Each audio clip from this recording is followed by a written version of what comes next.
Class 4 मश्क शरिया 2 इसका सवाल number 3 ज़ैद की मखलूत कसूर को गैर वाजिब कसूर में तब्दील करें। पहला सवाल है 4 सही 3/10। ठीक है, मैंने आपको पहले ही बताया बेटा मखलूत कसर क्या होती है। मखलूत कसर वो होती है जिसमें एक मुकम्मल अदद होता है और दूसरा आपका वाजिब कसर होती है। इसको अब हमने गैर वाजिब कसूर में तब्दील करना है या गैर वाजिब कसर में तब्दील करना है। सबसे पहले हम 4 जो मुकम्मल अदद है उसको 10 से जो नसबनुमा या मखरज है, ये 4 मुकम्मल अदद है, 10 जो नसबनुमा या मखरज है उससे ज़रब देंगे तो 4 को जब 10 से ज़रब दिए तो 40 आ गया।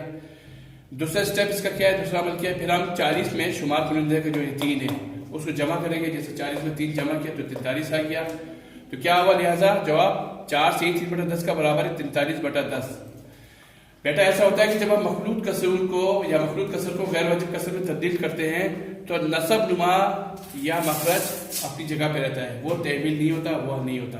तो इसका जो जवाब बनेगा 43/10, ये इसका जवाब है। ठीक है बेटा, अब आप अपने इसका होमवर्क करना है। सवाल नंबर 2 से लेकर सवाल नंबर 8 तक ये आपका होमवर्क है। शुक्रिया।